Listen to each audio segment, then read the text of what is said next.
akan kedatangan Engkau di bumi ini untuk menjadi manusia, menolong kami, mengampuni segala salah dosa kami, menyatakan kasih-Mu secara nyata dalam setiap pribadi. Hanya kami manusia belum menikmati, belum memanfaatkan secara penuh akan kasih ini.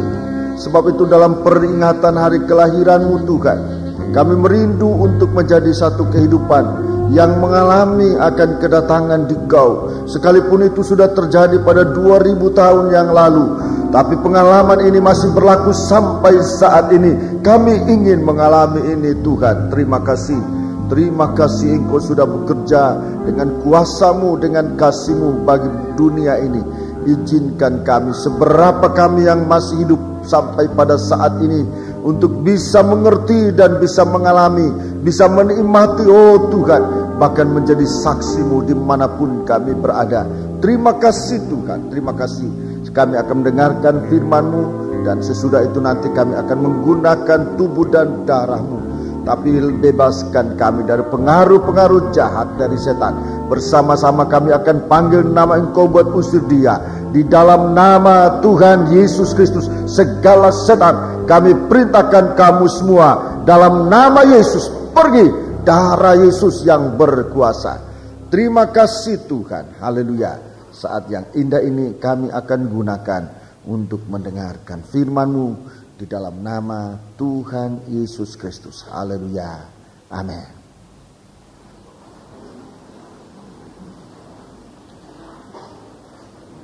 Untuk kesekian kalinya saya akan menyampaikan salam sejahtera, selamat berbahagia dalam menerima firman Tuhan, dan juga selamat hari Natal, serta bersiap untuk menyambut kedatangan tahun yang baru, abad yang baru, milenium yang baru yang Tuhan karuniakan kepada kita pada hari-hari yang akan datang untuk dinikmati dengan tepat dan dengan sebaik-baiknya. Puji Tuhan. Kita akan lanjut dalam rangka kebaktian Natal untuk sidang jemaat Jalan Johor Lemah-Putro, tapi tidak terbatas sampai hanya kepada sidang jemaat Johor Lemah-Putro. Ini disebarkan sampai kepada siapa saja yang mau menerima firman Allah ini. Saudara-saudaraku, tadi malam kita sudah mulaikan dengan kebangunan rohani dalam kebaktian Natal ini. Kita akan lanjutkan pada pagi hari ini dan juga besok pagi jika Tuhan memberikan kita kesempatan. Gunakanlah kesempatan itu untuk bisa mendengarkan firman Tuhan. Ini hari saya akan menyampaikan bahagian kedua dari berita yang kita sudah mendengarkan, berita tentang Natal ini. Tadi malam kita mendengarkan bagian pertama, yaitu berita kelahiran. Ada dua berita kelahiran. Berita kelahiran pertama, berita kelahiran dari Yohanes atau Nabi Yohanes Pembaptis. Merupakan karunia-karunia Tuhan untuk sidang jemaat, bermaksud, bertujuan untuk menghapuskan segala aib dari manusia, segala aib dari sidang jemaat, saudara-saudaraku, supaya kehidupan kita menjadi satu kehidupan yang sungguh-sungguh dipeliharakan oleh Tuhan. Di dalam kitab Nabi Yesaya pasal 54, kitab Nabi Yesaya pasal 54, saudara-saudaraku, bahwa di sana manusia ini mau ditolong oleh Tuhan. Yesaya 54. Yesaya pasal 54, kita membaca beberapa ayat di sana, saudara-saudaraku, yaitu ayat yang keempat. Ini berita yang berulang kali juga disampaikan oleh malaikat kepada beberapa pribadi yang mendapat kemurahan Tuhan pada 2000 tahun yang lalu. Sekarang diulangi, disampaikan kepada kita. Ayat 4. Janganlah takut, sebab engkau tidak akan mendapat malu. Jangan takut, engkau tidak akan mendapat malu. Terus. Dan janganlah merasa malu, sebab engkau tidak akan tersipu-sipu. Iya. Sebab engkau akan melupakan malu keremajaanmu. Iya, malu keremajaanmu. dan tidak akan mengingat lagi aib kecandaanmu. Iya, terima kasih. Ini aibnya manusia, saya tidak akan terangkan lebih jauh ini. Kemungkinan dalam Bible Study atau dalam kesempatan-kesempatan berikutnya saya akan menjelaskan jika Tuhan izinkan tentang aib yang dialami oleh manusia siapapun juga, yang digambarkan bagaikan wanita. Tadi malam saya menjelaskan tentang dua orang wanita, seorang yang perawan, yang remaja, seorang yang tua. Saudara-saudara, masing-masing dengan kekurangan sendiri-sendiri. Tetapi untuk itu Tuhan datang untuk menghapuskan segala keaiban yang ada dalam tubuh manusia. Siapapun kita ini, tidak ada yang sempurna. Ada aib. Berita tentang kelahiran Yesus, berita yang mampu. Itulah firman Allah yang mampu menghapuskan. Kalau kita ini suci bagaikan remaja putri, itulah perawan yang suci. Masih saja ada kekurangan kita seperti Maria. Dia kurang percaya. Dia tidak maafkan. Dia tidak mengerti tentang berita yang apa yang sesungguhnya. Merupakan satu kekurangan keremajaan, kurang pengalaman, kurang pengertian. Itu pun oleh firman Allah Tuhan akan tutup, sehingga nanti kita akan melihat bahwa dalam penyerahan sepenuh, oleh karena kuasa firman Allah, kita akan mengalami suatu jalan yang disediakan oleh Tuhan. Dan di sini dikatakan tidak usah takut, tidak usah malu, sebab Tuhan akan menolong kita. Ini berita yang pertama, kelahiran dari Yohanes Pembaptis. Berita tentang karunia-karunia Tuhan yang akan dicurahkan untuk kita sekalian. Berita yang kedua, berita tentang kelahiran Yesus. Saudara-saudaraku, itu untuk menghapuskan segala kemustahilan. Manusia ini ditandai dengan kemustahilan, bahkan sedikitnya keterbatasan kemampuan. Tapi berita Natal merupakan firman yang menjadi manusia, Roh Allah yang dilahirkan menjadi juru selamat, kasih Allah untuk kita bisa mengenal Dia. Saudara-saudaraku, dinyatakan supaya manusia ini jangan terus tinggal dikuasai dengan kemustahilan sampai membuat manusia banyak yang putus asa. Saudara-saudaraku, banyak yang membuat jalan sendiri, jalan yang akhirnya menyesatkan, bahkan membinasakan.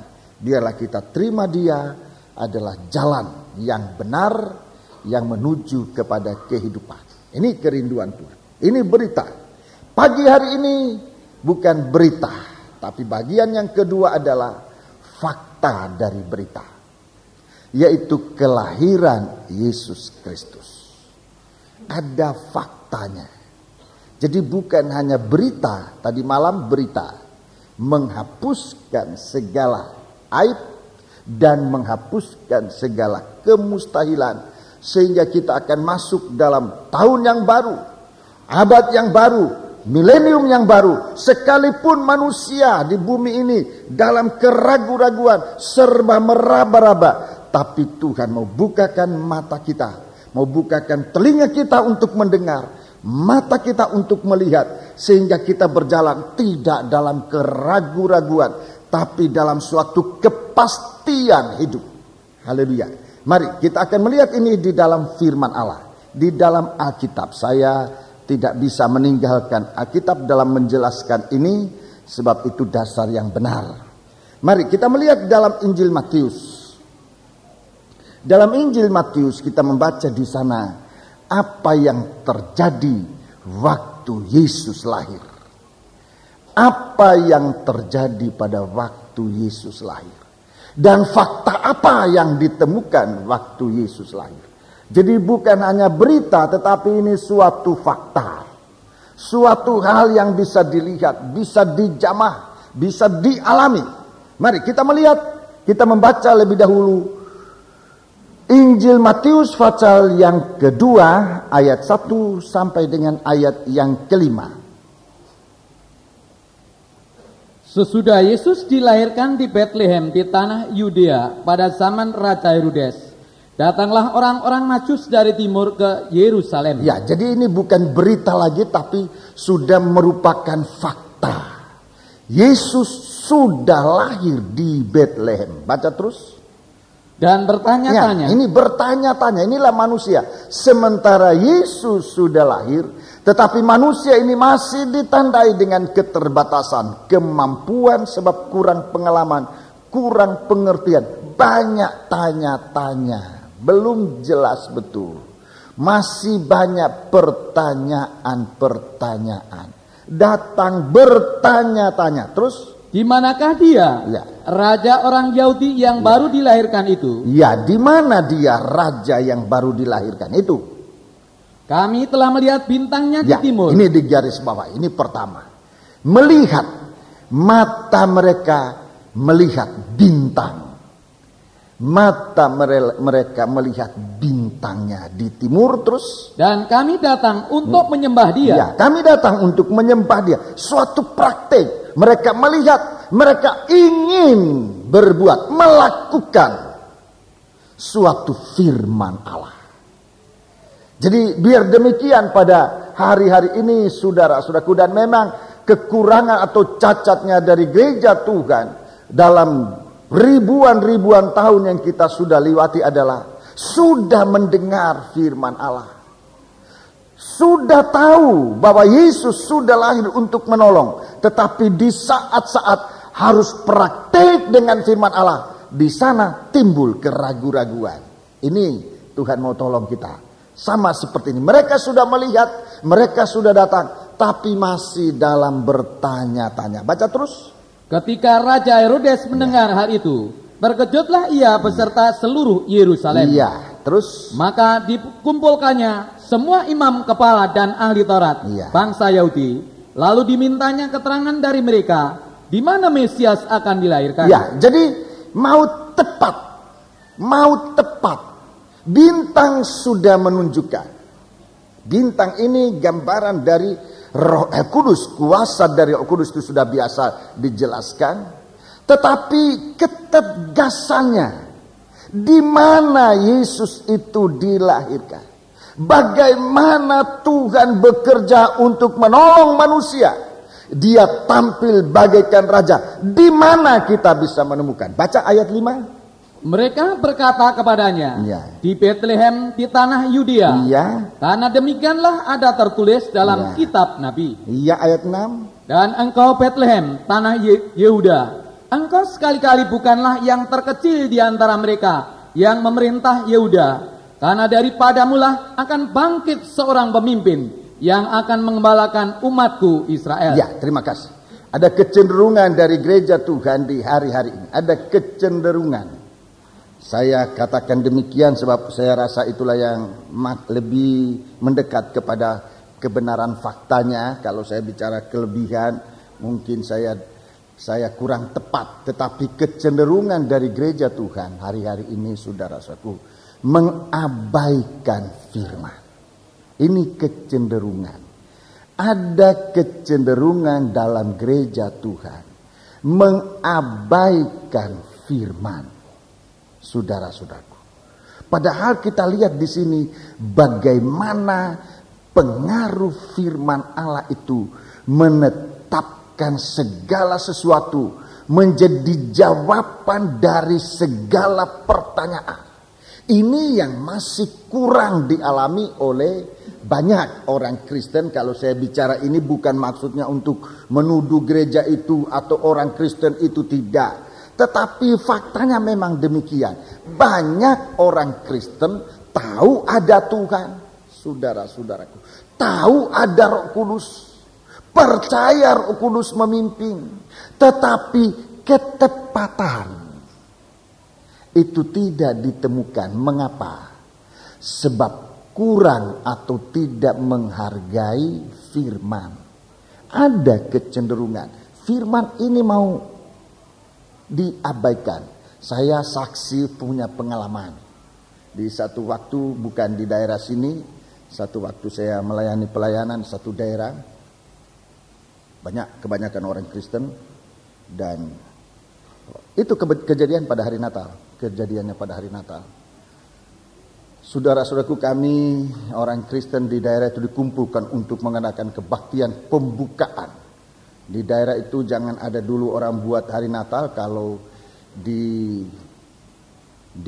pemerintah daerah tingkat 1 belum mengadakan perayaan Natal. Jadi perayaan Natal itu merupakan pembukaan gong pertama untuk kemudian baru sepanjang bulan Desember itu akan diadakan Natal di mana-mana. Saudara-saudaraku, pada waktu itu seorang pembicara, dia orang yang berpengaruh, berkuasa. Dia katakan tahun depan tidak usah ada firman. Dalam Natal tidak usah ada khotbah-khotbah, tidak usah. Kita lihat pertunjukan-pertunjukan, nyanyi-nyanyi itu aja cukup. Dia sementara bicara itu geledek, itu angin ribut, meniup tempat berkumpul, dan kami waktu itu di tenda dengan pakai seng itu terangkat semua. Kami lari semua terbirit-birit. Saya melihat di situ. Jadi ada kecenderungan. Ini yang bicara cuma satu orang, tetapi faktanya demikian. Ada kecenderungan bahwa firman Allah mau dikecilkan sampai tidak diperdengarkan.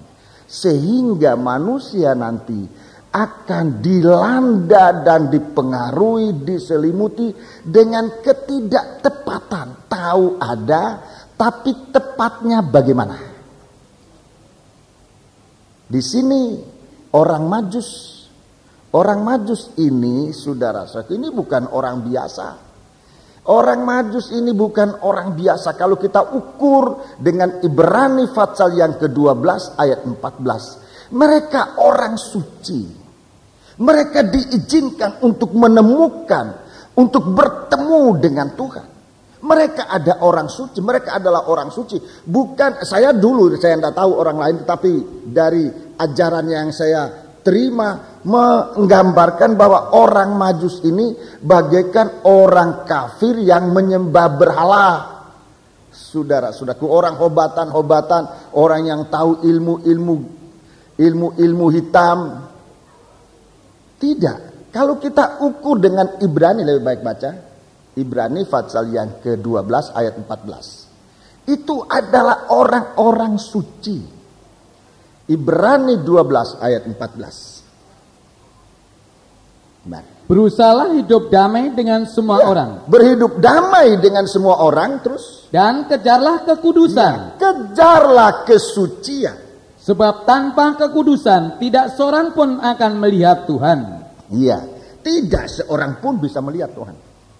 Jadi dasar ini saya berpegang bahwa orang Majus ini bukan hobatan, bukan orang kafir yang tidak tahu Tuhan, tapi ini orang suci. Hatinya merindu. Itu orang suci itu hatinya rindu damai. Itu orang suci, tanda pertama orang suci. Rindu damai. Kalau orang yang tidak mau damai, saudara-saudaraku, selalu membuat huru-hara, menghakimi orang dan sebagainya, ini bukan orang suci. Sekalipun mungkin dia katakan dia adalah orang suci, bukan orang suci. Orang suci itu berusaha hidup damai dengan semua orang dan mengejar kesucian. Yesus adalah maha suci. Kerinduan dari orang Majus ini untuk bertemu dengan yang maha suci, untuk menyembah. Faktanya nanti kita akan baca, mereka diizinkan untuk berada di hadapan Tuhan. Pagi hari ini saudara-saudaraku, doa penyembahan kita akan menjadi doa yang diterima oleh Tuhan. Kalau kita merasakan, kita yakin bahwa kita berhadapan dengan Tuhan. Saudara-saudara, Alkitab yang membimbing. Sementara mereka semua tidak mengetahui, Raja Herodes tidak tahu, semua orang tidak tahu. Mereka sekarang tertuju kembali kepada Alkitab. Mereka mengumpulkan dikumpulkan semua imam kepala dan ahli Taurat. Dalam Maleakhi pasal 2, imam-imam itu tempat orang bertanya. Di mulut imam-imam Tuhan taruh pengajaran. Sebab orang-orang akan bertanya dan mereka akan menjawab. Saudara, di sini imam-imam untuk menjawab tidak dari dirinya sendiri, tetapi menjawab dari Alkitab. Dia buka Alkitab, kemudian jawabannya ada di situ. Di Bethlehem. Jawaban yang dicari-cari oleh orang-orang ini. Tadinya secara logika. Raja lahir pasti di istana. Itu logika dan itu benar. Tetapi karena mereka mengikuti logika mereka gagal. Tidak menemukan Yesus di istana Herodes. Di mana mereka temukan? Lewat firman Allah mereka menemukan tempat yang tepat. Sekalipun tempat itu menurut akal tidak logis. Menurut kebiasaan tidak betul. Dan bisa menimbulkan keraguan-raguan. Masa raja begitu dalam keadaan sangat miskin. Dia lahir di situ. Tetapi lihat di sini. Oleh karena firman Allah. Pada Natal ini tidak boleh tanpa firman. Itu sebabnya sebagai gembala saya didorong oleh Tuhan.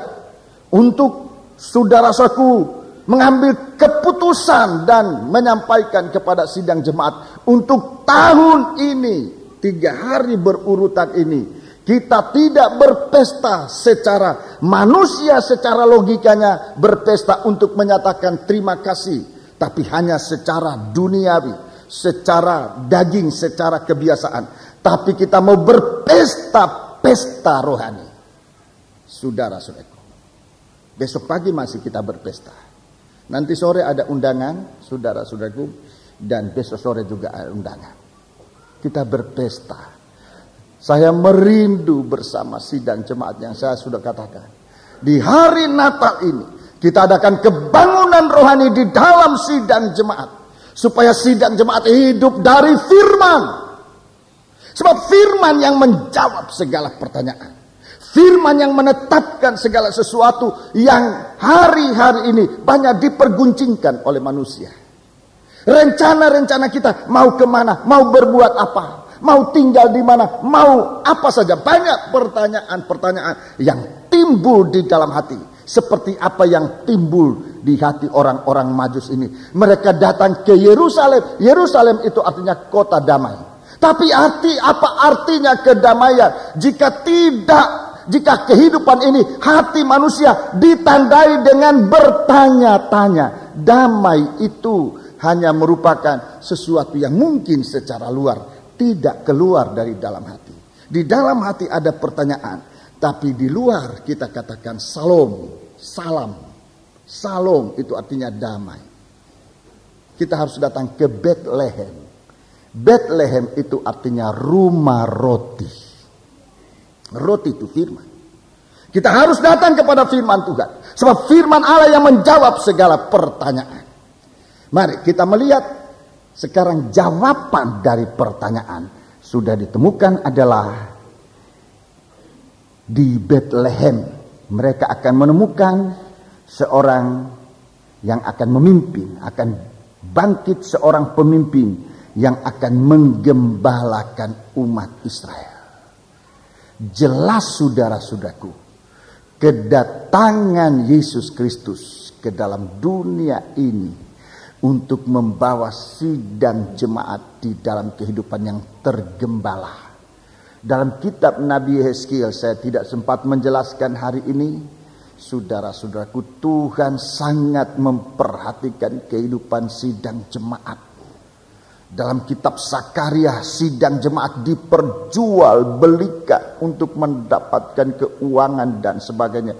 Keuntungan secara pribadi.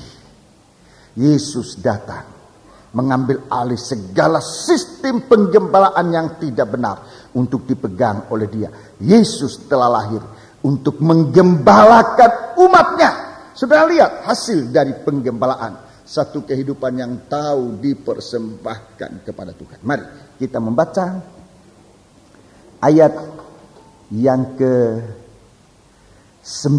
Kita lanjut ayat 9. Setelah mendengar kata-kata raja itu, berangkatlah mereka, dan lihatlah bintang yang mereka lihat di timur itu mendahului mereka hingga tiba dan berhenti di atas tempat di mana anak itu berada. Ya, jadi betul-betul dibawa ke tempat di mana Yesus berada. Jadi Natal kita hari ini, pada tahun ini, untuk masuk pada tahun yang akan datang ini bersama Yesus. menemukan Yesus.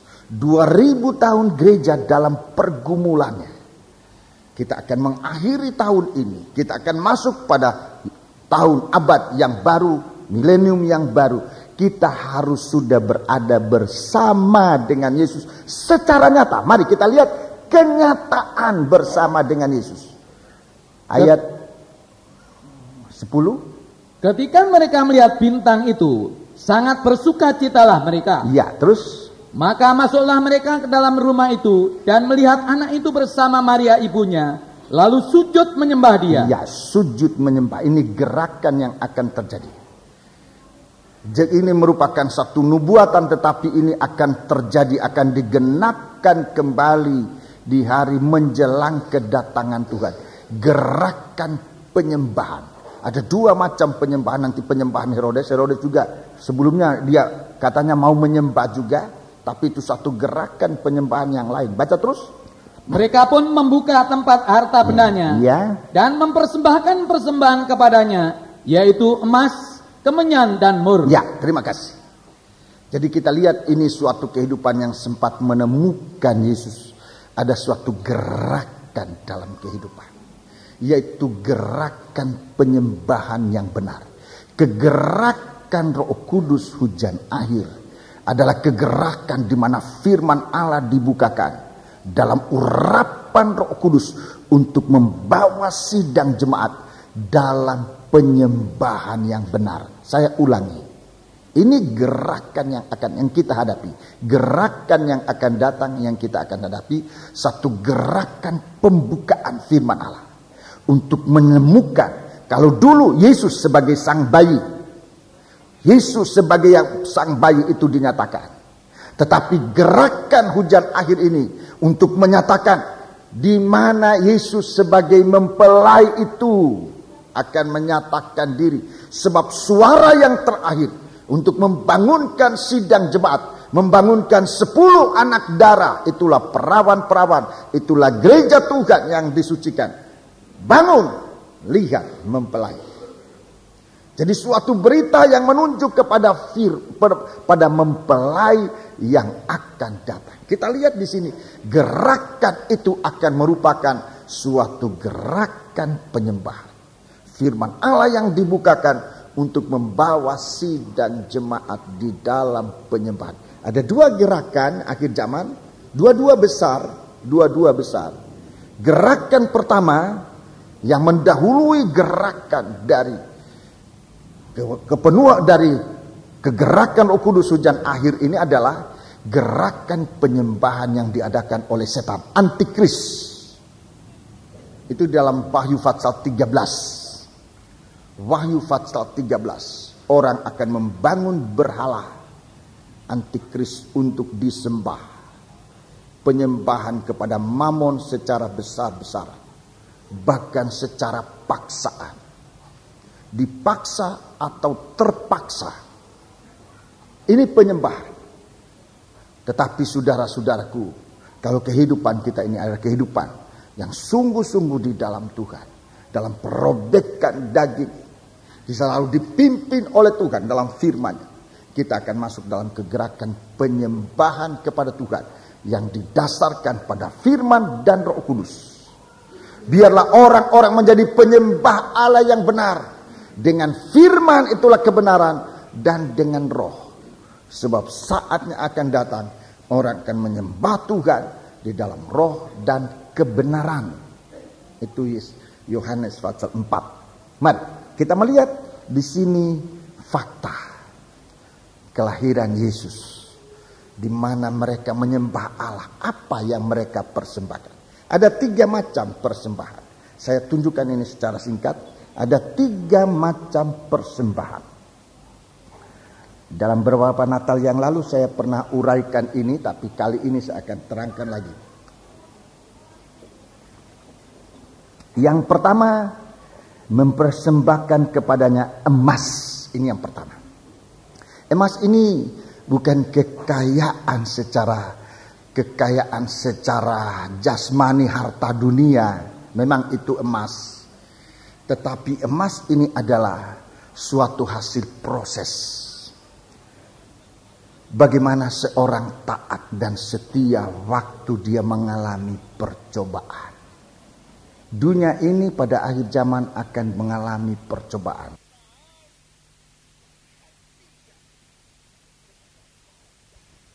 Adalah suatu hasil proses. Bagaimana seorang taat dan setia waktu dia mengalami percobaan. Dunia ini pada akhir zaman akan mengalami percobaan. Mencobai bagaimana kita ini menjadi anak-anak Tuhan yang sungguh-sungguh. Itu akan dicobai banyak percobaan-percobaan. Sekarang bagaimana kita menghadapi percobaan dengan sikap apa? Saya singkat aja di dalam Ayub pasal 23 ayat 10, tolong dibaca. Ayub 23 ayat 10. Ini emas. Tolong. Ayub pasal 23 ayat yang ke-10. Karena ia tahu jalan hidupku. Ya, dia tahu jalan. Bagaimana hidup ini? Terus. Seandainya ia menguji aku. Seandainya ia menguji aku. Aku akan timbul seperti emas. Ya, aku akan timbul sebagai emas. Ini kehidupan yang nanti akan masuk dalam gerakan penyembahan yang benar kepada Tuhan. Adalah anak-anak Tuhan yang jika masuk dalam ujian, yang masuk dalam percobaan, dia tidak jatuh di dalam percobaan itu. Ia tidak mengomel, tetapi di dalam percobaan dia dibentuk oleh Tuhan. Dia diobahkan, dibaharui oleh Tuhan. Sehingga dia akan keluar bagaikan emas yang teruji.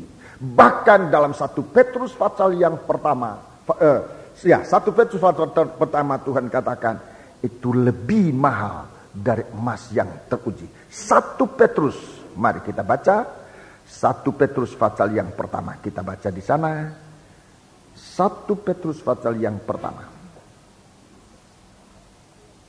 Kita membaca ayat yang ke-6 dan ke-7.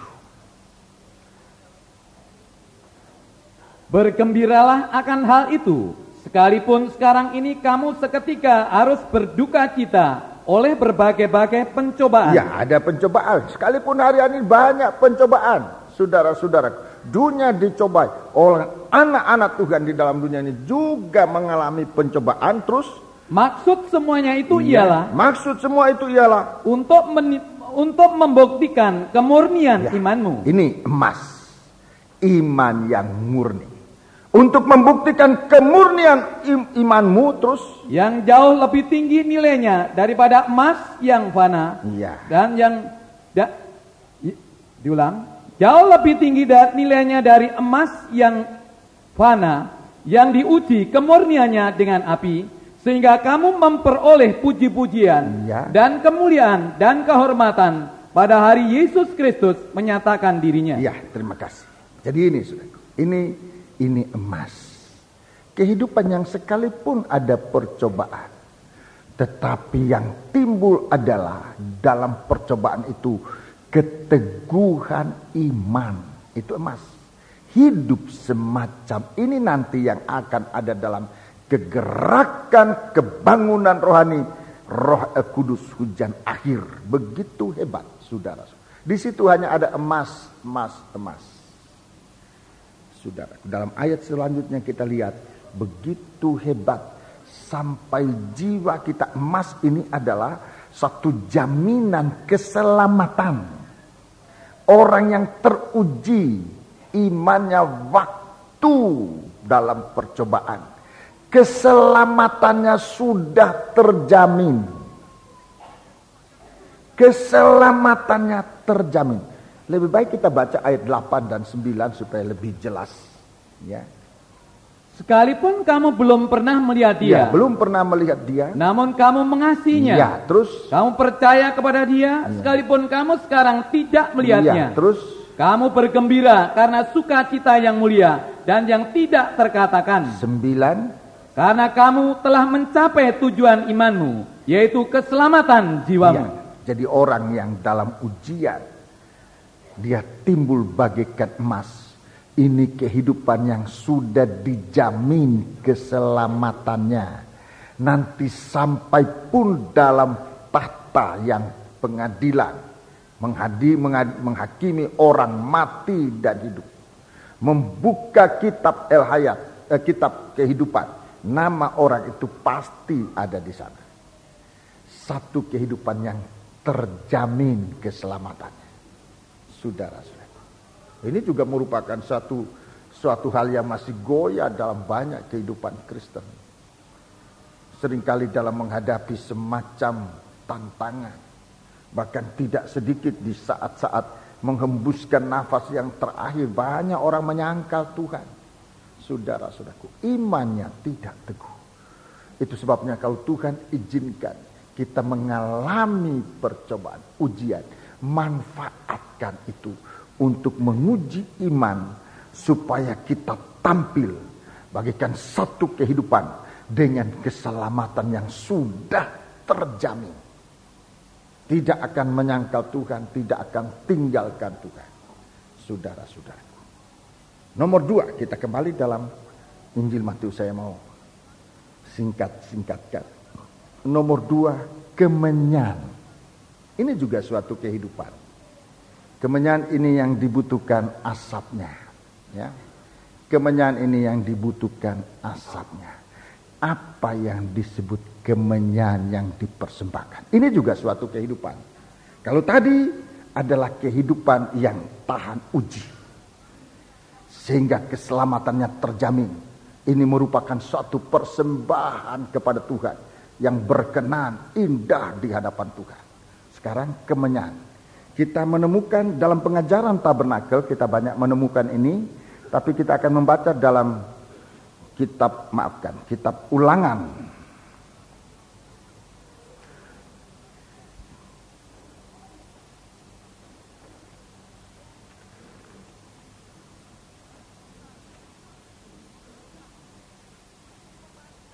Ya. Mari kita akan membaca dalam kitab Imamat. Kitab Imamat pasal yang ke-24. Kitab Imamat pasal yang ke-24.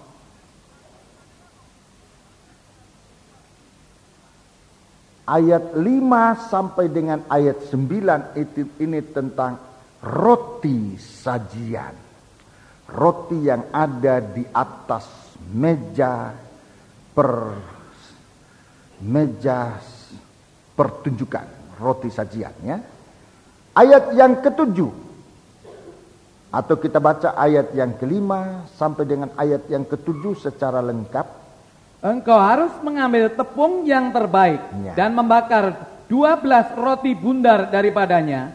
Setiap roti bundar harus dibuat dari 2/10 eva. Terus, engkau harus mengaturnya menjadi 2 susun, 6 buah sesusun di atas meja dari emas murni itu di hadapan Tuhan. Ya, jadi gambarnya bisa kelihatan seperti ini, seperti tempat roti ini sudah, tapi itu roti sungguhan, saudara-saudaraku.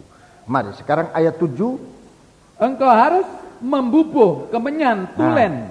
Engkau harus membubuh kemenyan tulen di atas tiap-tiap susun. Terus, kemenyan itulah yang harus menjadi bagian ingat-ingatan roti itu. Iya. Yakni suatu korban api-apian bagi Tuhan. Iya, jadi di atas tumpukan roti ini ada kemenyan yang dibakar, merupakan korban api-apian yang nanti akan mengeluarkan bau yang harum. Sudah, ini kemenyan. Ini kemenyan. Satu kehidupan, saya singkat aja lanjut. Kehidupan yang ditaruh di atas susunan roti. Satu kehidupan yang didasarkan pada firman Allah. Jadi kemenyan ini satu benda yang ditaruh di atas roti. Arti rohaninya kehidupan yang ditaruh di atas firman.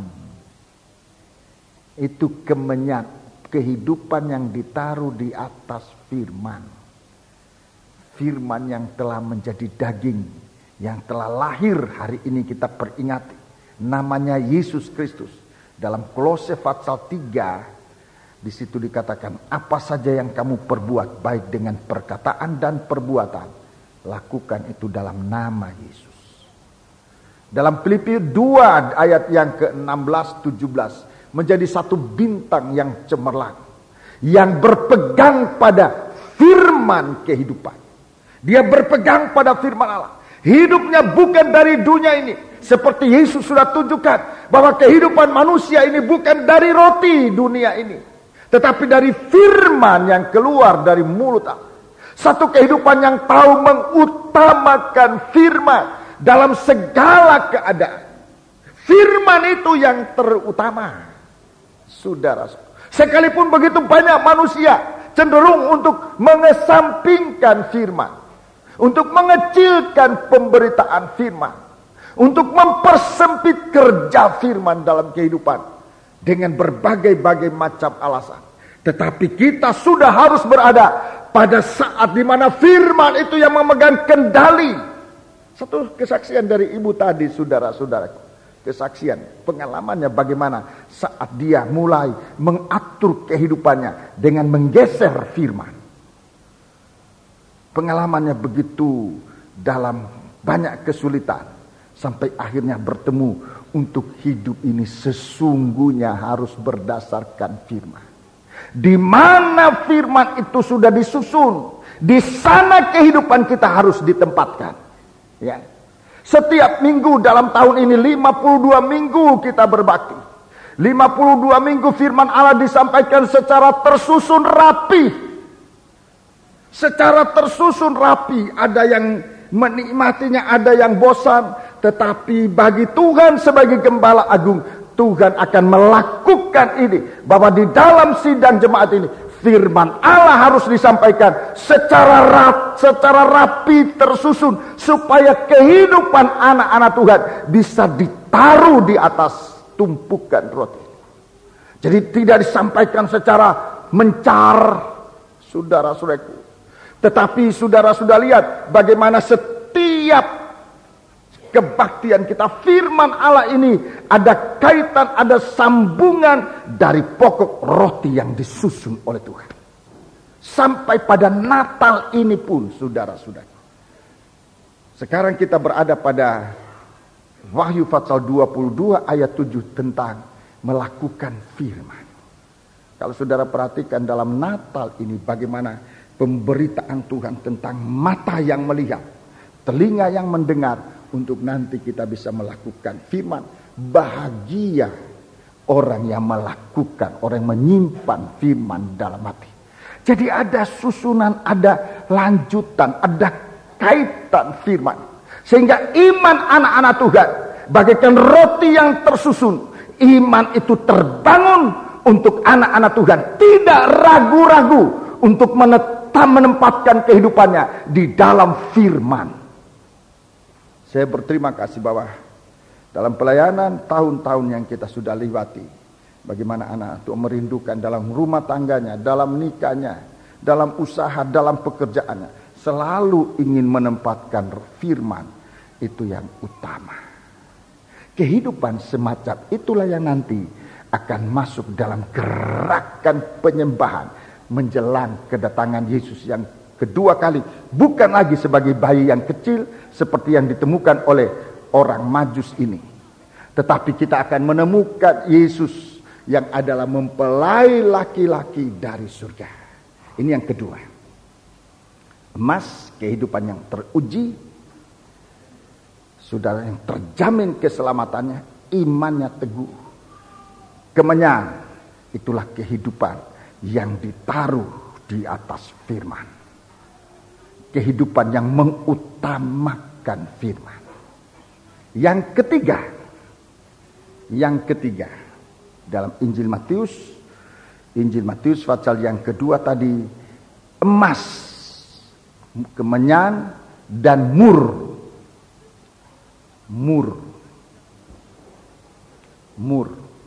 Ini yang ketiga.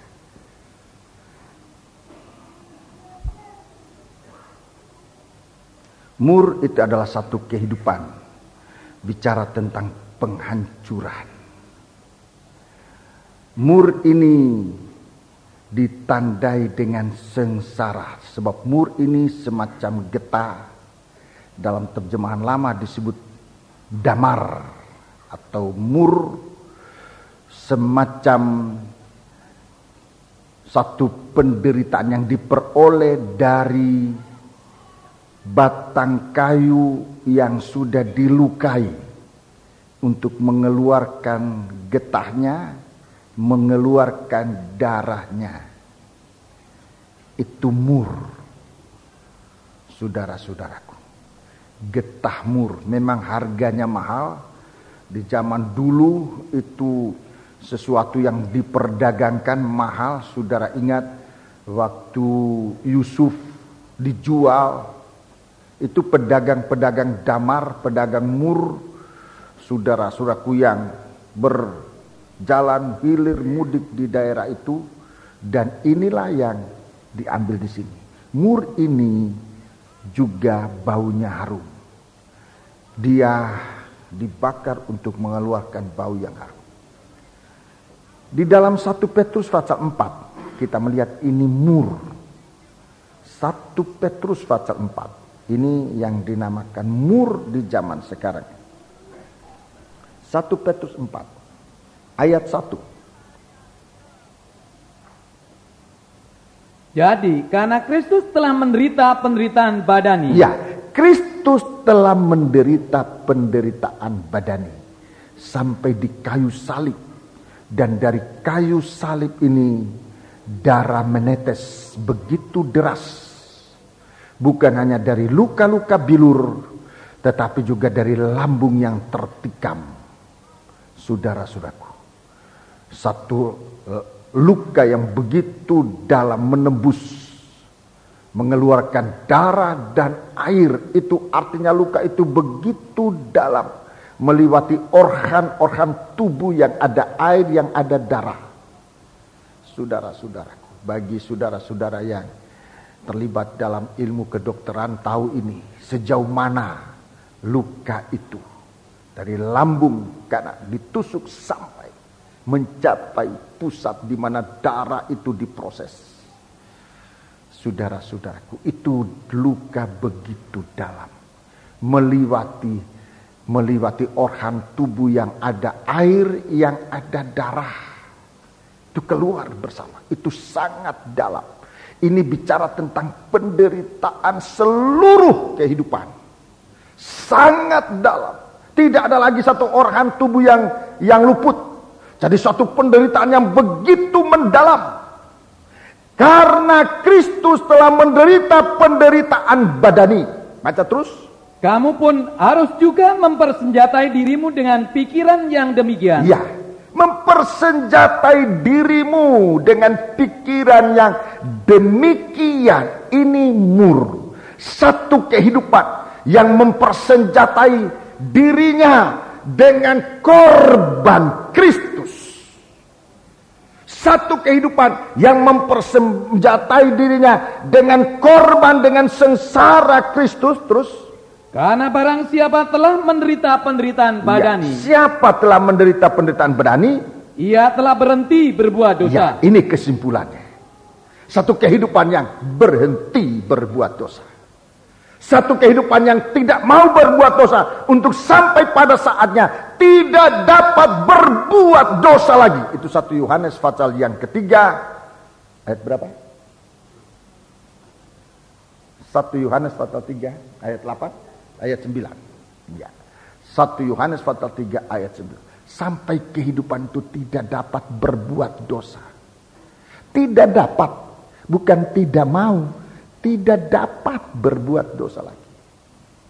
Itu kehidupan yang disucikan. Di sini dikatakan berhenti berbuat dosa. Dengan Yesus menampakkan korbannya di atas kayu salib, membuktikan kasihnya dengan mencucurkan darah dan air, satu penderitaan yang mendalam. Itu senjata. Itu senjata yang paling kuat dalam kita menghadapi apa saja. Sebut darah ini. Darah Yesus. Ya. Darah Yesus. Yesus yang telah menjadi manusia, mempunyai tubuh dan darah. darah Yesus. Seringkali kita menggunakan istilah darah Tuhan. Tidak salah darah Tuhan. Tetapi yang mempunyai darah adalah Yesus, yang sudah Allah, yang sudah menjadi manusia. Dia yang mempunyai darah. Tuhan itu roh, tapi Yesus mempunyai tubuh dan darah. Darah Yesus itu senjata. Coba baca ayat 2. Ini kehidupan yang berhenti berbuat dosa. Supaya waktu yang sisa jangan kamu pergunakan menurut keinginan manusia, tetapi menurut kehendak Allah. Ini kehidupan, ini mur.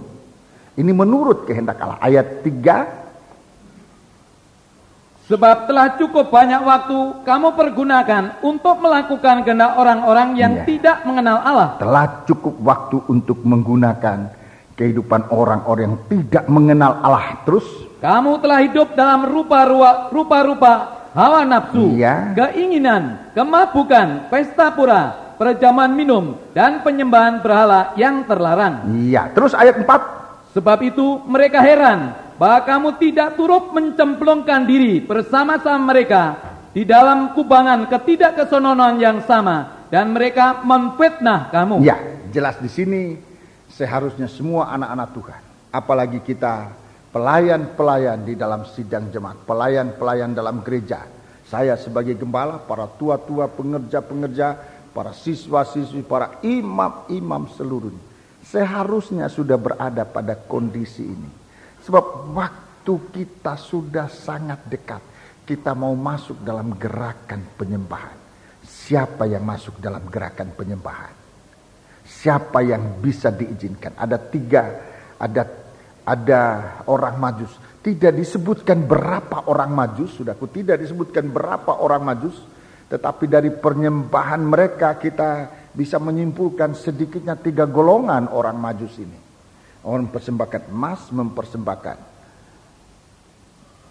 kemenyan, mempersembahkan mur.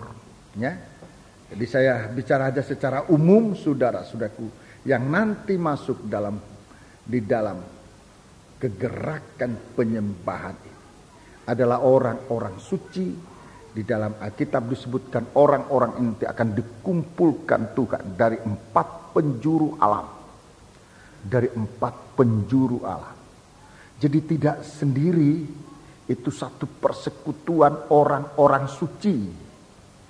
Satu persekutuan orang-orang suci. Itu sebabnya kita di sini di hari-hari ini digerakkan oleh Tuhan, dipimpin oleh Tuhan untuk masuk dalam satu gerakan secara kesatuan tubuh. Tidak satu orang, tetapi semua orang harus dilibatkan dalam kegerakan semacam ini.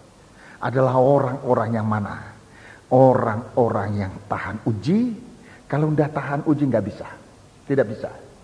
Kalau sedikit sengsara, kita dalam PPI lewat perjalanan, itu kita sedang diuji apa kita mampu lewat ujian berat, lewat perjalanan yang banyak kali sulit, saudara-saudaraku. Ujiannya semakin berat, saudara-saudaraku. Kita baru ke Jayapura, ujiannya cukup berat, perjalanan berhari-hari, saudara-saudaraku. Bahkan rombongan yang pertama berangkat sampai hari ini belum pulang. Mungkin kapan kira-kira?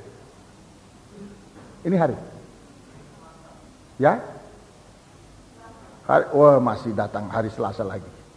Itu rombongan pertama sudah berapa? Bayangkan berapa hari mereka, sudah 1 bulan lebih. Lebih dari 1 bulan, sampai 1 bulan lebih mereka sudah. Itu perjalanan, karena sulitnya perjalanan. Mereka itu bertanggung jawab membawa peralatan dari logistik. Yang berapa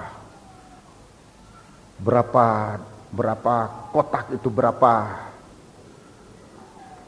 koli, apa istilahnya itu? Koli. Ya, bukan kuli, koli. Banyak sekali, saudara-saudara.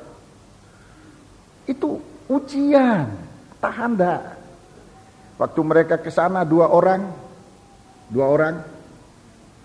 yang disuruh ngawal, agak cecok, tidak tahu cecoknya apa, tapi disimpan di hati. Waktu barang diturunkan, Tuhan tahan satu koli. Bingung mereka. Telepon, bagaimana ini om?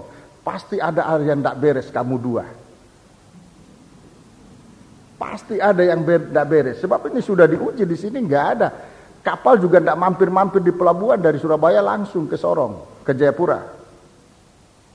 Telepon lagi, ya om, kami sudah saling ngomong, sebetulnya ada hal-hal yang tidak beres di hati antara orang dua, sudah dibereskan. Sekarang kamu ke pelabuhan, pergi pelabuhan, ada sungguhan di sana. Barangnya nemu. Kami di sini turut bingung juga, bagaimana mau cari di barang ini. Padahal itu sangat dibutuhkan. Biar kita ada uang, barangnya tidak ada di sana, kita baru mau beli, nggak ada, saudara-saudara. Itu. Jadi kita diuji dalam soal perjalanan, dalam soal konsumsi, dalam soal akomodasi. Saudara-saudara, baru masuk di hotel sudah begini. Loh, kayak gini aku mau tidur bagaimana nih, ini tempat penginapan. Nanti kita ada undangan, tapi saya belum umumkan, saya baru cerita. Ini belum pengumuman, ini baru umumkan, baru ceritakan. Kita ada undangan ke desa tempat saya lahir. Tapi jangan pergi mau lihat tempatnya lahirnya gembala, betul-betul desa. Jadi kalau ke desa saya itu harus siap mental, perjalanan saudara mau pilih. Perjalanan mana? Naik mobil ada yang 17 jam, ada. Ada yang 6 jam, ada yang 4 jam, mau pilih mana aja. Saudara-saudaraku. Tapi semuanya sulit, benar-benar sulit. Nanti sampai di sana, mandinya bisa-bisa mandi di sungai, di danau, tapi tidak usah terlalu takut. Kalau di kampung saya, airnya itu kayak aqua. Benar, saya tidak jual aqua ini, tapi benar kayak aqua. Saya bilang sama kepala desa, jangan dijual air itu kekayaan kampung gunakan. Mandi aqua mereka di sana. Jadi ya mandinya kayak gitu. Ini baru cerita, belum undangan ini. Tidak tahu kalau undangan yang sudah datang ya. Ya nanti digodok, entah kapan saya masih belum tahu ya. Itu perjalanannya sulit. Saya tidak tahu juga makannya. Waktu saya berangkat dulu dari sana, parah kalau soal makanan, parah. Bahannya sih ada, tapi cara masaknya, cara kita makan bersama bagaimana itu saya sampai hari ini tidak bisa mikirkan, apalagi kalau kita pergi dengan banyak. Kami di sana memang kalau pesta yang diundang memang kampung dengan kampung. Jadi kalau cara kami itu tidak terlalu sulit, tetapi caranya kota dengan desa digabung itu sulit itu saudara-saudara. Tetapi kita diuji. Belum tidurnya. Saya sudah dapat ada tempat 400 tempat. Tetapi itu saya tidak tahu modelnya kayak bagaimana, bagus om. Sebab memang tempat itu tempat wisata, tempat orang berwisata. Jadi ada tempat dari pariwisata yang selalu digunakan dalam satu festival, namanya Festival Danau Poso. Itu gunakan tempat itu, dari mana-mana datang. Saudara-saudaraku, salah satu yang kerja di situ adalah ponakan saya. Saya bilang, kamu atur itu. Kalau kami datang, kamu atur. Jangan bikin susah kami. Iya om, tetapi ya kita tidak tahu. Tidak bisa dijamin. Jadi yang saya pikirkan banyak kesulitan. Memang banyak kesulitan. Sekalipun apa di dalam dunia, di kota ada kesulitan, di desa ada kesulitan. Saudara-saudaraku, saya waktu dari desa ke kota, benar-benar saudara mungkin pikir kamu orang desa kok sombong. Iya, waktu saya mula-mula ke desa, ke kota, saya sengsara betul di kota. Bagaimana ndak sengsara, maafkan. Mau mandi, saya lihat orang mandi kok di ember. Saya ndak bisa puas mandi di ember. Saya biasanya mandi plung di danau itu. Mandi di ember, mandi apa ini? Cuma air. Waduh, susah. Banyak yang susahnya, pokoknya banyak yang susahnya. Saya orang desa ke kota, toh mengalami susah. Lihat makanannya, loh apa ini makanannya ini? Sebab tidak sama dengan makanan kami di desa. Ini sekarang orang kota ke desa. Kira-kira pengalaman saya akan, mandi kok di danau, mandi kok di sungai. Nah ini kesulitan. Sebab tidak beradaptasi dengan situasi. Itu akan membuat kesulitan. Kita diuji Kita sedang diuji. Bagaimana kita hidup ini menghentikan segala keinginan dan kebiasaan daging ini. Supaya kita nanti dinyatakan menjadi satu kehidupan yang benar-benar satu kehidupan untuk Tuhan. Bagaimana nanti kita ke sana? Untuk apa? Mengutamakan firman atau tidak? Kalau kita ke sana untuk jalan-jalan, saya sudah melihat dalam setiap kali, saya sudah berapa kali membawa rombongan ini, saudara-saudaraku, melihat orang yang pergi tidak mengutamakan firman, itu banyak masalah di alam. Banyak masalah.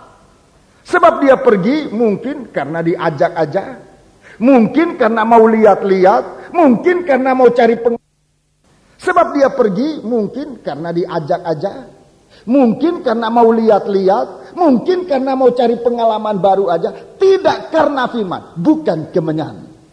Tapi kalau mau menempatkan diri di atas firman, saudara akan merasakan makanan apapun yang saudara makan. Tidur dimanapun, jalan dimanapun, semua itu kita berjalan di atas kuasa kebangkitan, di atas firman Allah. Bagaikan nilam, saudara-saudara. Bukan tilam, nilam. Tilam itu kasur, tidak berjalan di atas kasur, di atas kuasa kebangkitan firman. Ya, oke. Jadi ini nanti suatu kegerakan penyembahan. Sehingga saatnya nanti kita akan dipimpin, akan ditarik oleh Tuhan dari 4 penjuru alam. Orang yang mempunyai ini. Seperti Tuhan menarik orang-orang Majus ini. Ini orang-orang Majus ini datang dari zaman ke zaman. Saya tidak usah sebutkan, tidak bisa sebutkan hari ini, saudara. Sebab secara singkat saja sebutkan. Pertama ada orang yang macamnya Henoh. Itu orang hidup bagi Tuhan, tidak dipengaruhi oleh daging. Dia diangkat oleh Tuhan naik ke surga. Ada orang yang diangkat yang kedua namanya Musa. Dia diangkat oleh Tuhan. Dia dikumpulkan oleh Tuhan. Ada orang yang namanya Elia. Dia dikumpulkan oleh Tuhan di surga. Waktu Yesus lahir, orang-orang ini diutus oleh Tuhan untuk menyaksikan kelahiran dari Yesus Kristus. Orang-orang hidup tidak dipengaruhi lagi oleh daging. Baik Henoh, Musa maupun Elia adalah orang-orang yang pernah diangkat ke surga. Berada bersama Tuhan. Disebutkan orang-orang datang dari benua timur. Dari benua timur itu bicara dari tempat di mana Allah ada. Mereka yang sedang dikumpulkan oleh Tuhan. Waktu Yesus lahir diutus untuk melihat orang Yesus yang lain. Jadi sudah kita lihat saudaraku bahwa dulu orang Majus ini dipimpin oleh bintang, dipimpin oleh bintang, dan firman Allah baru bisa menemukan Yesus Kristus. Kemudian kehidupan kita sekarang diproses oleh Tuhan untuk tidak terpengaruh oleh daging, supaya kehidupan kita bisa mempersembahkan hidup bagaikan emas. Dalam ujian kita tahan. Dalam segala sesuatu kita tahan. Mengutamakan firman. Satu kehidupan yang tahan dalam sengsara. Itu akan dibawa oleh Tuhan. Untuk sampai pada satu saat. Dalam surat.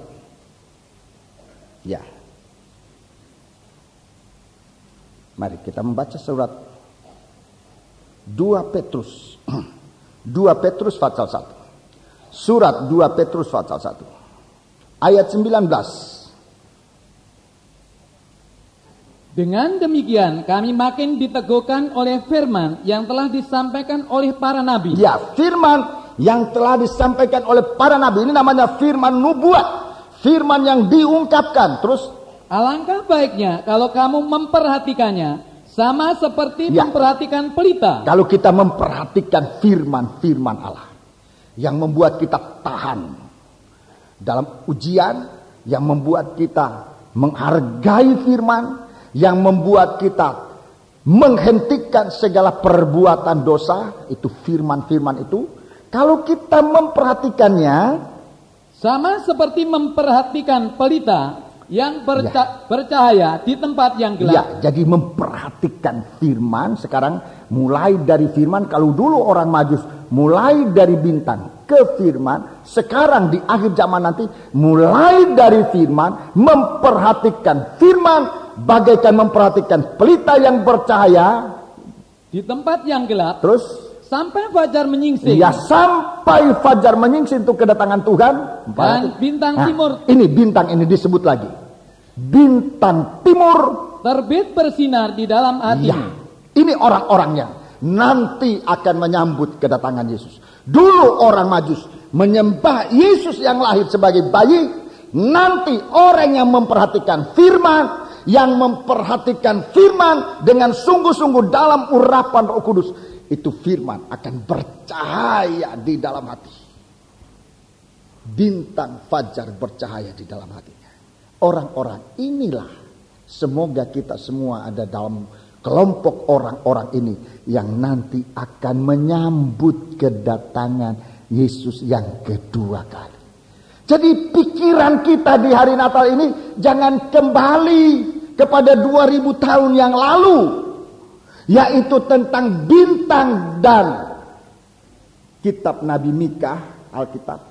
Tetapi kita menghadap ke depan di mana Yesus akan datang, di mana firman dijelaskan, supaya firman itu nanti bercahaya di dalam hati kita dan kita dapat menyambut kedatangan Yesus yang kedua kali. Ini dari versinya Injil Matius. Sekarang saya ajak kita dalam versinya Injil Lukas. Injil Lukas. Hari waktu Yesus dilahirkan. Malam waktu Yesus. Lukas pasal yang kedua. Jadi ini bukan berita lagi, tetapi ini sudah kenyataan. Mari kita melihat di situ ada hal yang harus diperhatikan. Dalam pasal 2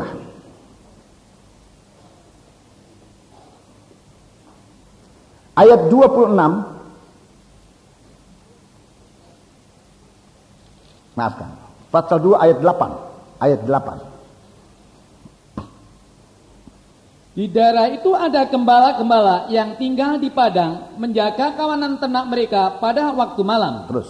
Tiba-tiba berdirilah seorang malaikat Tuhan di dekat mereka dan kemuliaan Tuhan bersinar meliputi mereka dan mereka sangat ketakutan. Terus. Lalu kata malaikat itu kepada mereka, "Jangan takut, sebab sesungguhnya aku memberitakan kepadamu kesukaan besar untuk seluruh bangsa. Hari ini telah lahir bagimu juru selamat, yaitu Kristus Tuhan di kota Daud." Ya, hari ini telah lahir. Namun demikian ini masih berita yang didengar. Terus ayat 12. Dan inilah tandanya bagimu, kamu akan menjumpai seorang bayi dibungkus dengan lampin dan terbaring di dalam palungan. Terus.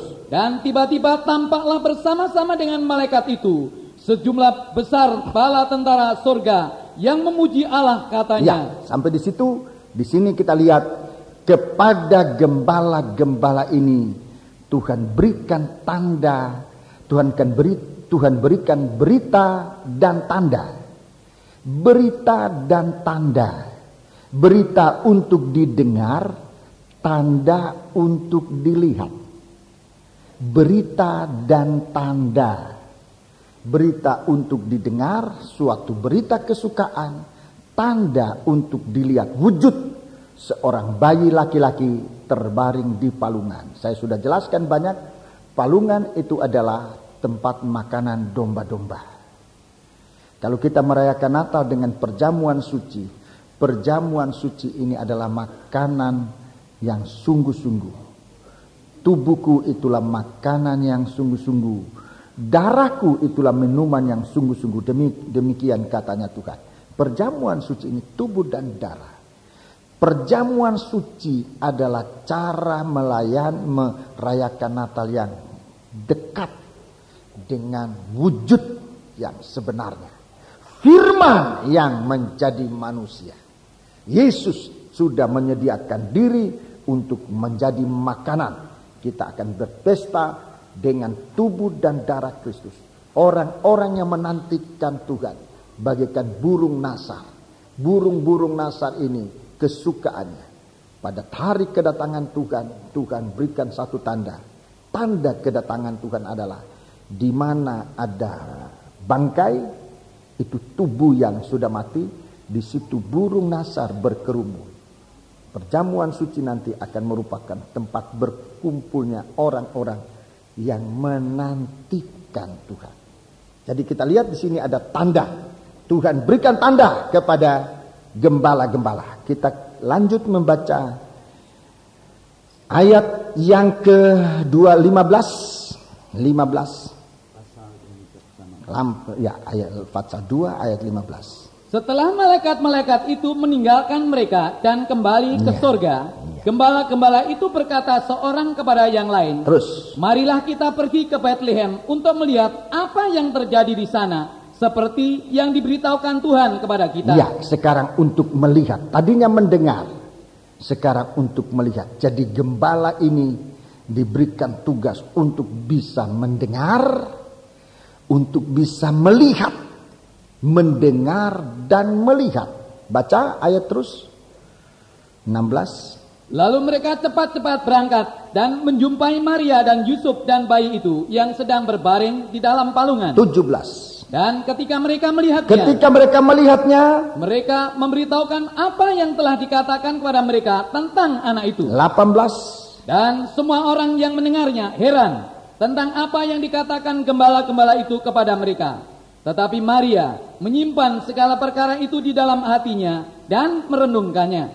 Maka kembalilah. Sampai di situ. Sampai di situ. Jadi kita lihat sini saudaraku, apa yang harus terjadi dalam sidang jemaat. Gembala diizinkan untuk berpengalaman mendengar. Sesudah mendengar, melihat. Kalau gembala punya pengalaman semacam itu, saudara-saudaraku, nasihat dari guru saya dalam mengajarkan saya menjadi hamba Tuhan adalah menyampaikan firman yang kamu sudah alami. Menyampaikan firman yang kamu dengar dari Tuhan merupakan ilham atau merupakan ajaran dari guru-guru, dari senior. Perhatikan cara kamu mendengar. Kemudian melihat dalam praktek hidup. Kalau kehidupan seorang pelayan, saya bicara buat diri saya, buat saudara-saudara sekalian, kita ini diizinkan oleh Tuhan untuk berpengalaman dengan firman. Untuk berpengalaman dengan firman. Diizinkan oleh Tuhan. Supaya kita bisa membuat orang-orang yakin. Dalam pelayanan kita orang jadi yakin. Mengapa? Sebab yang kita katakan sesuai dengan apa yang menjadi kenyataan. Berita yang kita sampaikan sesuai dengan apa yang nyata kelihatan. Itu akan meyakinkan orang. Jadi kita lihat di sini dengan tanda yang diberikan oleh Tuhan lewat malaikat baik kepada gembala maupun kepada Maryam. Kita lihat di sini gembala melihat dan mendengar. Kemudian Maryam. Ini gambaran dari sidang jemaat. Apa yang diberitakan oleh gembala yang punya pengalaman mendengar, punya pengalaman melihat, berita itu disimpan di dalam hati. Maryam menyimpan segala perkara itu. Ayat 19. Tetapi Maryam menyimpan segala perkara itu di dalam hatinya dan merenungkannya, menyimpan di dalam hati. Ini pelayanan yang berhasil, pelayanan seorang gembala yang berhasil. Yesus lahir di dunia ini, saudara-saudara, membuat pelayanan kita anak-anak Tuhan. Kalau kita bisa mendengar, mengutamakan firman, kalau kita bisa melakukan firman, akan menjadi suatu kenyataan. Pelayanan kita akan membuat orang yakin akan berita itu. Membuat hati ini terkesan. Membuat hati manusia itu menyimpan firman. Dan selalu merenungkan. Bukan untuk melupakan. Untuk sampai pada Wahyu Pasal 22. Kita membaca Wahyu Pasal 22. Wahyu Pasal 22 ayat yang ke-7. Ini hasil dari pelayanan seorang gembala. Seorang anak-anak Tuhan, kelompok gembala-gembala, kelompok anak-anak Tuhan. para tua-tua pengerja-pengerja, para imam-imam. Ini hasil pelayanan kita bersama. Ayat yang ketujuh, sesungguhnya aku datang segera. Berbahagialah orang yang menuruti perkataan-perkataan nubuat kitab ini. Ini akhirnya. Bagaimana orang bisa sampai menurut, melakukan firman Allah? Itu banyak ditentukan oleh sikap kita sebagai seorang hamba Tuhan. Bicara hal ini untuk saya, saudara-saudara. Untuk bagaimana membawa kehidupan ini dalam memberitakan berita sesuai atau tidak dengan perilaku hidup setiap hari. Ini pertanyaan, dan kalau ini benar, ini akan membuat sidang jemaat nanti akan mengalami kebahagiaan. Tapi kalau hidup kami sebagai seorang pelayan, apa yang diberitakan dengan apa yang dilihat tidak sesuai, itu akan membuyarkan harapan kebahagiaan dalam sidang jemaat. Berdoalah kita bersama-sama supaya kita sama-sama diizinkan oleh Tuhan. Sebagai seorang hamba Tuhan, segembala, jangan gembala ini mata yang dibutakan, yang dipejamkan, jangan telinga yang tidak mendengar, tetapi mata dan telinga kedua-duanya diciptakan oleh Tuhan. Kehidupan seorang gembala itu ditetapkan oleh Tuhan dalam sidang jemaat. Saya selalu bicara ini bagaikan ciptaan khusus dalam tubuh Kristus untuk membuat hubungan antara sidang jemaat dengan Tuhan.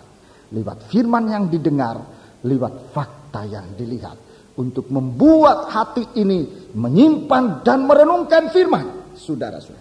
Dan itulah suatu kebahagiaan yang disebut di dalam Wahyu 22. Nanti kita akan sama-sama menuai. Saudara-saudara, kita akan sama-sama menuai kehidupan bahagia. Saudara-saudara, sebabnya mari kita semua anak-anak Tuhan menyaksikan apa yang dialami. Jangan membuat kesaksian yang tidak sesuai dengan kebenarannya. Tapi marilah kita menyaksikan apa yang kita dengar dari Tuhan untuk dapat dilihat fakta yang sebenarnya. Dan sidang jemaat akan yakin dengan berita yang kita sampaikan, dengan firman yang kita sampaikan. Katanya guru saya, biar kamu khotbah sederhana tidak apa-apa, bahasa sederhana tidak apa-apa. Yang penting orang meyakini firman kalau itu sesuai dengan pengalamanmu bersama firman. Ini pengalaman seorang gembala, kelompok gembala bersama Maryam. Gembala mendengar dan melihat Maryam bisa menyimpan dalam hati, bisa diyakinkan.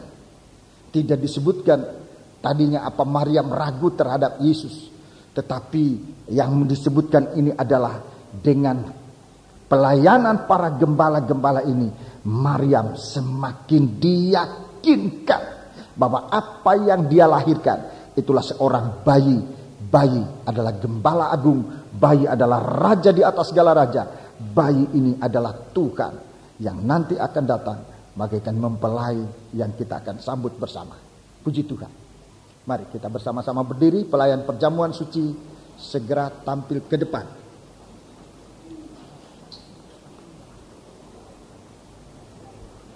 Seperti rusa rindu sungai.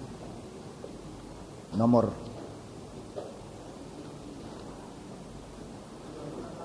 251 nyanyian rohani.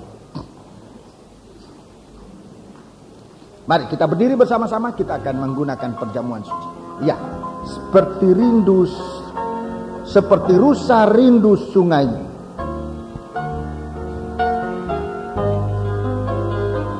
Haleluya. Seperti rusa rindu sungai, jiwaku rindu Engkau. Kaulah Tuhan hasrat hatiku, rindu menyembah. Haleluya. Kau kekuatan dan perisaiku,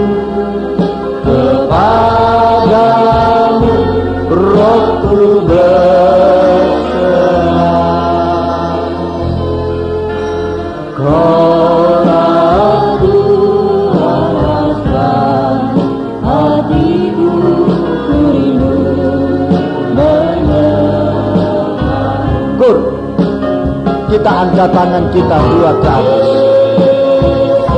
Nyatakan pemujaanmu kepada Tuhan, hormatmu kepada Tuhan. Haleluya. Penghargaan kita kepada Kristus Yesus.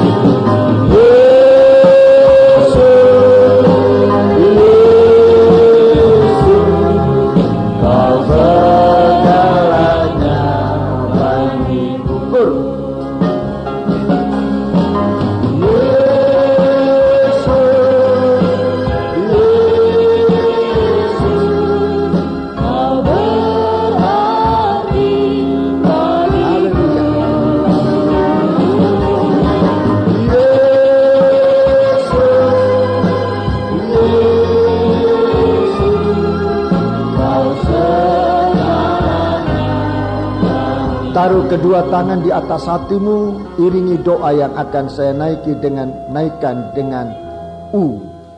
Kur.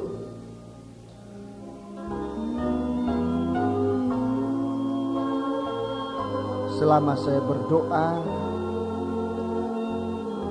iringi doa ini dengan dengungan dari jiwa yang mendalam, mengagungkan Tuhan, merindukan air kehidupan. Ya Ramalah masa. Bapa di surga, dalam nama Tuhan Yesus Kristus. Haleluya. Kami percaya Engkau ada di sini. Engkau sumber air kehidupan. Engkau juga roti kehidupan. Kepadamu kami datang bagaikan orang-orang Majus ingin menyembah Engkau. Kami lelah berjalan di dunia yang fana ini Tuhan. Kami haus dengan panasnya bumi ini, dunia ini.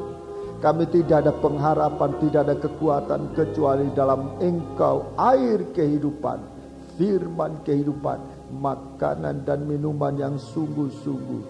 Haleluya, haleluya. Kami datang kepadamu Tuhan. Izinkan kami untuk mengerti firman-Mu. Kami sudah mendengar firman-Mu. Izinkan kami untuk mengertinya Tuhan. Izinkan kami untuk mempercayainya. Izinkan kami untuk mempraktikkan dalam kehidupan kami. Izinkan kami menikmati kebahagiaan dalam firman-Mu. Izinkan kami mempersembahkan hidup kami kepadamu Tuhan. Angkat tanganmu dua ke atas. Ya Rabbala masa kala masa. Haleluya. Haleluya. Persembahkan hidup ini kepada Tuhan. Haleluya. Hidup yang mana yang bisa diterima oleh Tuhan. Haleluya. Haleluya. Bagaimana kita hidup dalam ujian, dalam percobaan.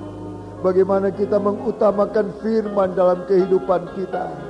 Bagaimana kita hidup suci, berhenti dari dosa, tidak hanyut dengan keadaan dunia ini. Haleluya. Membuat segala doa penyembahan kita didengar oleh Tuhan. Haleluya, haleluya, haleluya, haleluya,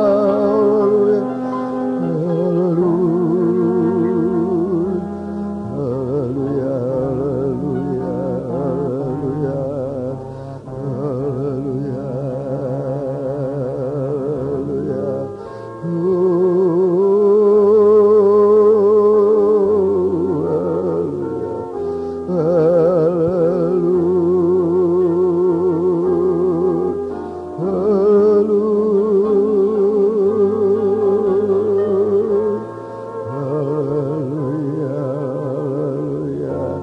Terima kasih Tuhan, terima kasih. Kami sudah mendengar firman. Sekarang kami akan mengulurkan tangan kami, mengambil tubuh dan darah-Mu Tuhan. Layakan kami untuk menerima berkat berkat kebahagiaan dari perjamuan suci yang akan membawa kehidupan kami bisa bertahan di masa yang akan datang ini ya Tuhan.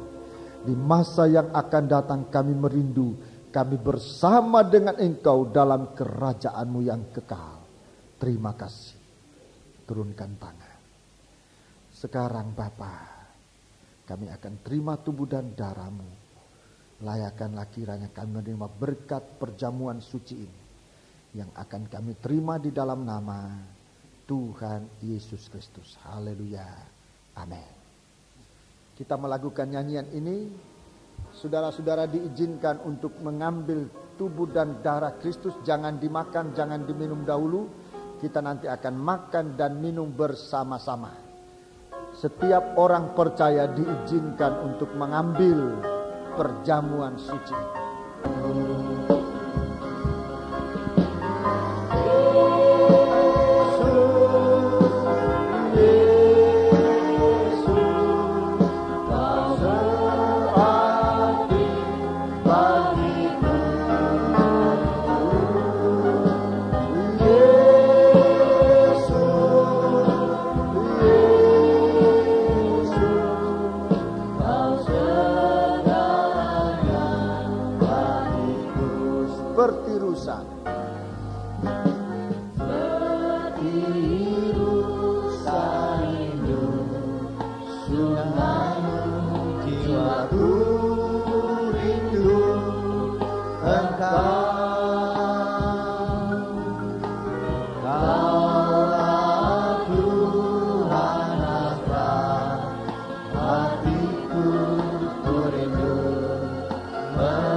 Saudara-saudara yang belum terlayani, tolong angkat tangan di atas balkon miring, di atas balkon.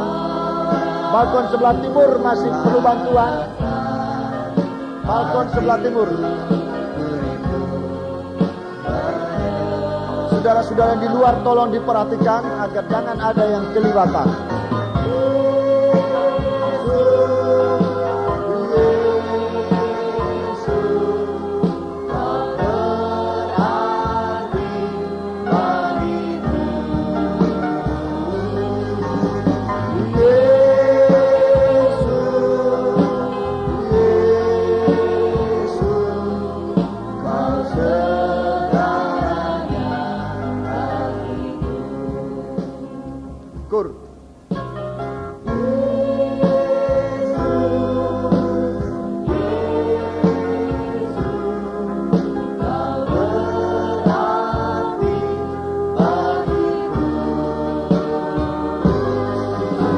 Jika semua sudah terlayani, pelayan-pelayan perjamuan suci silakan kembali ke depan.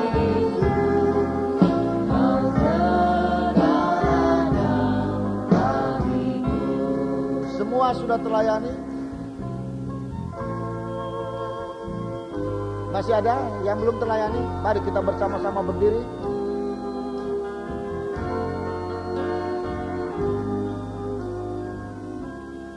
Bersama-sama berdiri dengan tangan kanan kita angkat tubuhnya Kristus. Darah Kristus kita pegang dengan iman, taruh di atas hati. Angkat tubuhnya Kristus dengan tangan kanan, juga dengan iman.